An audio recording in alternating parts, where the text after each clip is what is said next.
Director यानी JNM registration form की, इसमें आपका मुख्य सवाल जो आपने काफ़ी लोगों ने पूछा है कि क्या अदर स्टेट वाले, उत्तर प्रदेश से अलग स्टेट वाले जो बिहार है, तमिलनाडु है, कोई भी मतलब पूरे देश से कोई भी प्रदेश का व्यक्ति क्या इसमें भर सकता है, क्या ऑल इंडिया अप्लाई हो सकता है इसमें।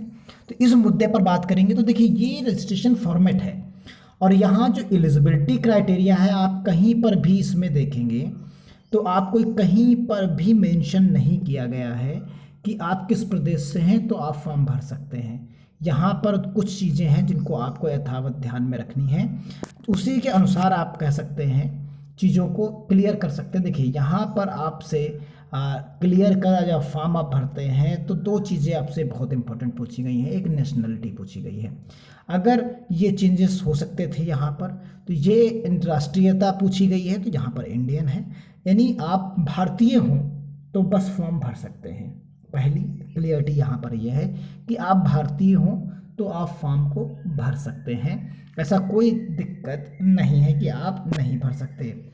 और बाकी बैंक की डिटेल आपको बाकी चीज़ें यहाँ पर एड्रेस और बाकी चीज़ें यहाँ पर भरना है, क्योंकि यहाँ पर आप सेलेक्ट करते हैं तो बाकी चीज़ें आपको प्रॉपर वे में यहाँ पर मिल जाती हैं।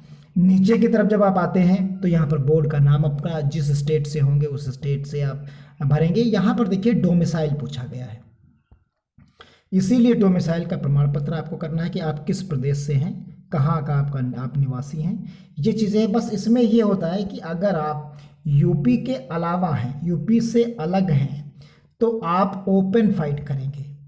तब आप ओपन फाइट करेंगे, आप कैटेगरी आपकी कोई भी हो, तब आप जो है अनरिजर्व्ड सीट्स पर ही फाइट करेंगे। यानी तब आपको सिर्फ ओपन सीट्स पर ही यानी चांसेस होंगे सिलेक्शन के।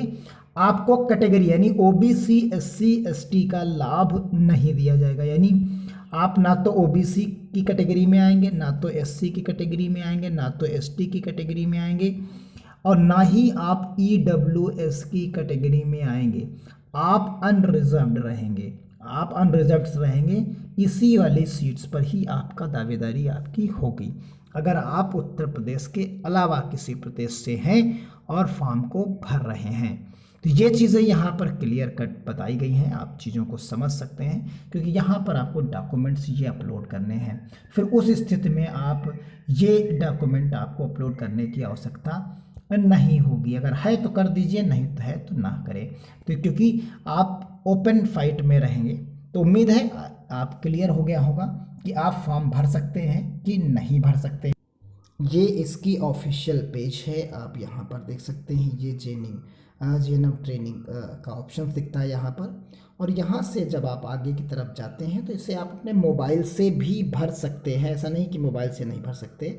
इसे आप डेस्कटॉप पर लगाते हुए, डेस्कटॉप मोड पर लगाते हुए आगे की तरफ बढ़ सकते, और यहीं से आप इस फॉर्म को अप्लाई कर दीजिए और ये आपको पूरा नोटिफिकेशन यहाँ मिलता है, और इस जगह पे आप प्रशिक्षण के लिए जो है जा सकते हैं, अप्लाई कर सकते हैं।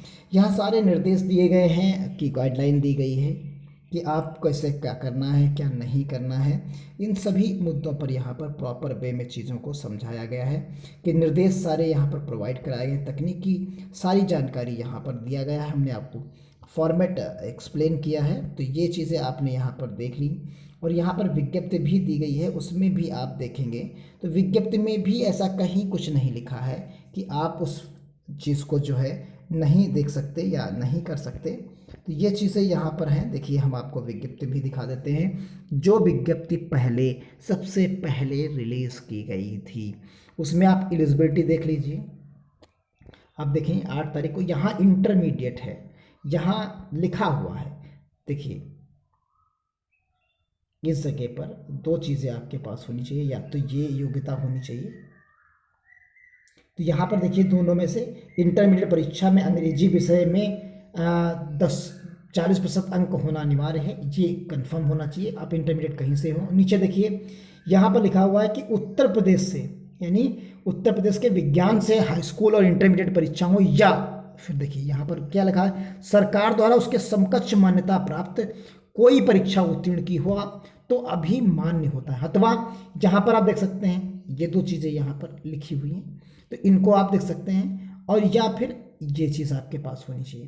तो ये योग्यता यहाँ पर दी गई है। और यहाँ भुगतान के टर्म्स में अन्योन्या अनुसूचित जाति और ऑनलाइन आवेदन कर सकते हैं। बस ये चीज़ें आपको यहाँ पर क्लियर बताती हैं कि आपको कैटेगरी के हिसाब से लाभ तभी मिलेगा जब आप उत्तर प्रदेश के निवासी होंगे, अन्यथा आपको ऐसा लाभ नहीं दिया जाएगा। तो मिलते हैं अगली अपडेट के साथ, तब तक के लिए धन्यवाद। जय हिंद, जय भारत।